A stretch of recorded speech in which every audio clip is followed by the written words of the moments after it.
सुप्रभात बच्चों, आज मैं आपको पाठ 16 एक दिन की बादशाहत के आगे के पाठ के आगे क्या होता है ये बताऊंगी।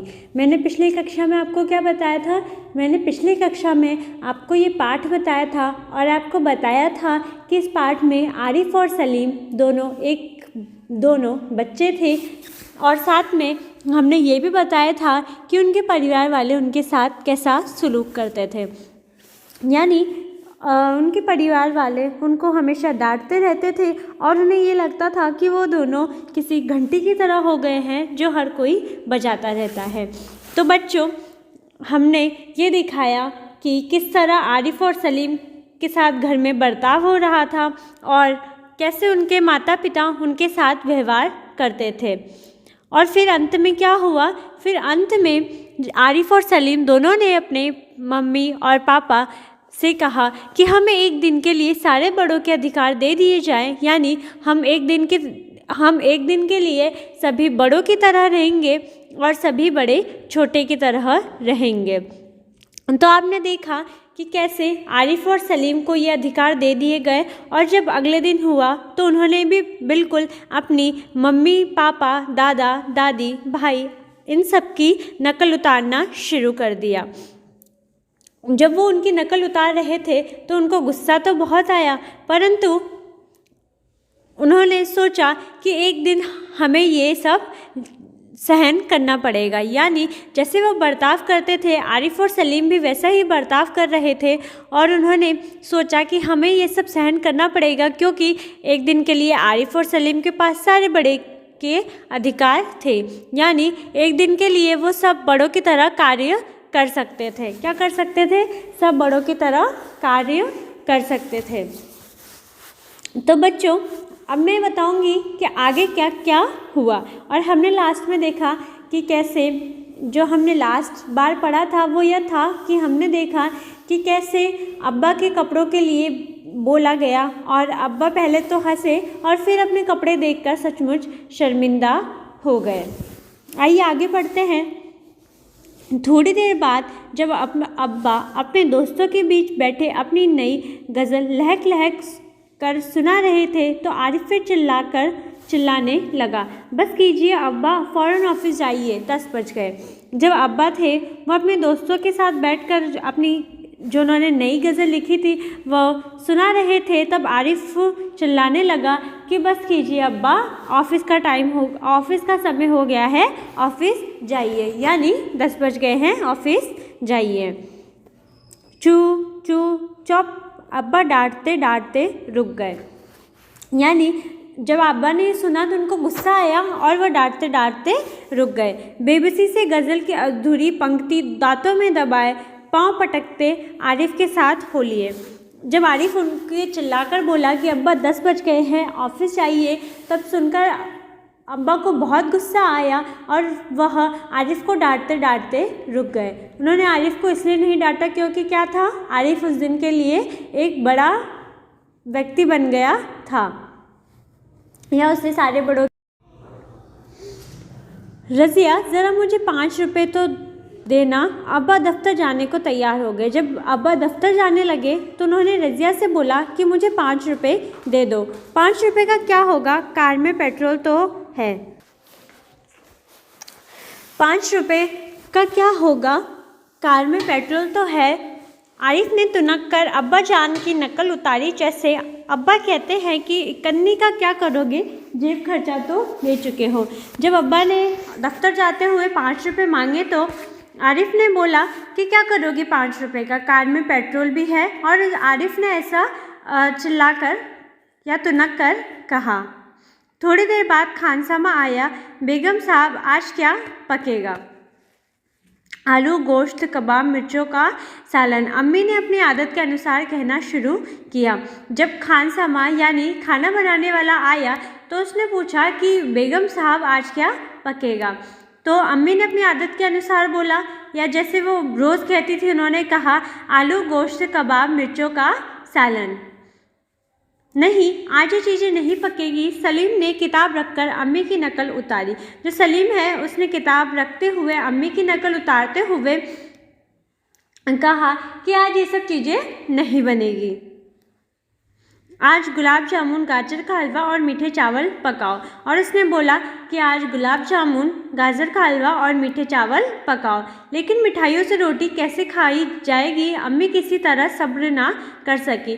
जब अम्मी ने ये सब सुना तो अम्मी से सब्र नहीं हुआ, यानी अम्मी से इंतज़ार नहीं हुआ, और उन्होंने बोला कि मिठाइयों से रोटी कैसे खाएंगे, जैसे हम रोज़ सिर्फ मिर्चों के सालन से खाते हैं। दोनों ने एक साथ कहा। दोनों ने कहा कि हम भी तो रोज़ मिर्चों के सालन से रोटी खाते हैं। दूसरी तरफ दादी किसी से तूतू में किए जा रही थी। जो दादी थी वो किसी और से तूतू में किए जा रही थी। ओफो, दादी तो शोर के मारे दिमाग पिघलाए दे रही है। आरिफ ने दादी की तरह दोनों हाथों में सिर थाम कर कहा। जब दादी किसी से तूतू में या दादी किसी से लड़ रही थी, तब आरिफ ने कहा कि दादी ने तो शोर के मारे दिमाग खराब कर दिया है, और उसने ऐसा दोनों हाथों में सिर थाम कर कहा। इतना सुनते ही दादी ने चीखना चिल्लाना शुरू कर दिया कि आज ये लड़के मेरे पीछे हाथ छाड़ के पड़ गए हैं। जब ये दादी ने सुना तो उन्होंने चिल्लाना शुरू कर दिया, और उन्होंने ये बोला कि आज तो ये लड़के मेरे पीछे पड़ गए हैं। मगर अब्बा के समझाने पर खून का घूंट पीकर रह गई। परंतु जब अब्बा ने समझाया तो वह शांत हो गई, और उन्होंने बिना कुछ बोले मन में बात दबा ली। कॉलेज का वक्त हो गया तो भाईजान अपनी सफ़ेद कमीज़ को आरिफ सलीम से बचाते दालान में आए। अम्मी, शाम को मैं देर से आऊँगा, दोस्तों के साथ फिल्म देखने जाना है। जब कॉलेज का वक्त हो गया था तो जो भाईजान थे उन्होंने सफ़ेद कमीज़ को आरिफ और सलीम से बचाते हुए लेकर आए, और उन्होंने अम्मी से कहा कि शाम को मैं देर से आऊँगा, दोस्तों के साथ फिल्म देखने जाना है। खबरदार, आरिफ ने आंखें निकालकर उन्हें धमकाया। कोई ज़रूरत नहीं फिल्म देखने की, इम्तिहान करीब है और हर वक्त सैर सपाटे में गुम रहते हैं आप। जो आरिफ था उसने ना आंखें निकालते हुए कहा कि खबरदार, कहीं घूमने गए तो आप पेपर करीब आ रहे हैं या परीक्षाएं पास आ रही है और आप हमेशा घूमते रहते हैं। पहले तो भाईजान ने करारा हाथ मारने लग के, फिर कुछ सोचकर मुस्कुरा पड़े। लेकिन हुजूरे आलम, दोस्तों के साथ खाकसार फिल्म देखने की बात पक्की कर चुके हैं, इसलिए इजाज़त देना। जो भाईजान थे उन्हें पहले तो बहुत गुस्सा आया, और वह चाटा मारने के लिए, या हम बोल सकते हैं थप्पड़ मारने के लिए लपके, परंतु कुछ सोच कर वह मुस्कुरा पड़े, और उन्होंने बोला कि हुजूरे आली, दोस्तों के साथ फिल्म देखने की बात पक्की कर चुके हैं, इसलिए मुझे इजाज़त देने की मेहरबानी की जाए, यानी मुझे जाने दे। उन्होंने हाथ जोड़ के कहा। मना करें, बस मैंने एक बार कह दिया, उसने लापरवाही से कहा, और सोफे पर बैठकर अखबार देखने लगा। उसने बहुत लापरवाही से बात कही और सोफे पर बैठकर अखबार देखने लगा। उसी वक्त आपा भी अपने कमरे से निकली। एक निहायत भारी साड़ी में लचकती लटकती बड़े ठाठ से कॉलेज जा रही थी। उसी टाइम जो आपा थी वह भी बाहर निकली, और वह एक बहुत भारी साड़ी पहनकर लचकती लचकती बड़े ठाठ से कॉलेज जा रही थी। आपा, सलीम ने बड़े गौर से आपा का मुआयना किया। जो सलीम था उसने बड़े ही ध्यान से आपा को देखा। इतनी भारी साड़ी क्यों पहनी है? उसने बोला, कितनी भारी साड़ी क्यों पहनी है? शाम तक गारत हो आएगी, शाम तक गारत हो आएगी। इस साड़ी को बदल कर जाइए, आज वह सफ़ेद वॉयलन की साड़ी पहनना। जो सलीम बोलता है, पहले तो उसने बहुत ध्यान से अपने आपा को बोला और बोला कि इतनी भारी साड़ी क्यों पहनी है, शाम तक गारत हो आएगी, आप इस साड़ी को बदलिए और आज वो वॉयलन की साड़ी पहनना। अच्छा अच्छा, बहुत दे चुके हुक्म। आपा चिढ़ गई। जो आपा थी वह चिढ़ गई और उन्होंने बोला कि बहुत हो गया, बहुत दे चुके हुक्म। हमारे कॉलेज में आज फंक्शन है। उन्होंने साड़ी की शिकनें दुरुस्त की। आपा ने साड़ी को सही किया और साड़ी में जो भी शिकन आ रही थी या हम प्लेटें आ रही थी उसको सही करते हुए बोला कि आज हमारे कॉलेज में फंक्शन है, हुआ करे, मैं क्या कह रहा हूँ सुना नहीं। जो आज इतनी अच्छी नकल देखकर आपा शर्मिंदा हो गई। बिल्कुल इसी तरह वे आरिफ और सलीम से उनकी मनपसंद कमीज़ उतरवा कर निहायत बेकार कपड़े पहनने का हुक्म सुनाया करती थी।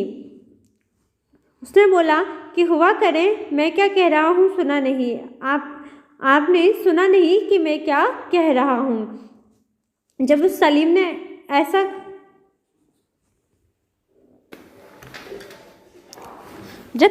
ऐसा कहा तो आपा शर्मिंदा हो गई। अपनी नकल देखकर उन्होंने भी सोचा कि वे रोज़ सलीम और आरिफ से उनकी मनपसंद कमीज़ उतरवाकर कपड़े पहनने का हुक्म सुनाया करती थी। दूसरी सुबह हुई, सलीम की आँख खुली तो आपा नाश्ते की मेज़ सजाए उन दोनों के उठने का इंतज़ार कर रही थी। जब अगला दिन आया और सलीम की आँख खुली, यानी जब सलीम जगा, तो आपा नाश्ते की प्लेट सजाए उन दोनों के इंतज़ार कर रही थी। अम्मी खानसामा को हुक्म दे रही थी कि हर खाने के साथ एक मीठी चीज़ ज़रूर पकाया करो। जो अम्मी थी उन्होंने खाना बनाने वाले को ये हुक्म दिया कि खाने के साथ एक मीठी चीज़ ज़रूर बनाए। अंदर आरिफ के गाने के साथ भाईजान मेज़ का तबला बजा रहे थे और सलीम से कह रहे थे, स्कूल जाते वक्त चवन्नी जेब में डाल, यानी जो सलीम के भाईजान थे वह आरिफ के साथ, या सलीम और आरिफ के भाईजान थे वह मेज का तबला बनाए उसे बजा रहे थे और आपस सलीम से कह रहे थे कि स्कूल जाते वक्त चवन्नी जेब में डाल लिया करो, क्या हर्ज है, यानी स्कूल जाते वक्त जेब में चवन्नी डाल लिया करो, क्या बुरा है। तो बच्चों, इस प्रकार मैंने आपको बताया कि उनके साथ पहले कैसा व्यवहार होता था और जब उन्होंने बड़ों के अधिकार लिए तो बड़ों को पता चला कि वह बच्चों के साथ कैसा व्यवहार करते हैं और उन्होंने सब चीज़ें बदलनी शुरू कर दी। तो बच्चों, आप भी ये पाठ पढ़िए और समझिए। धन्यवाद।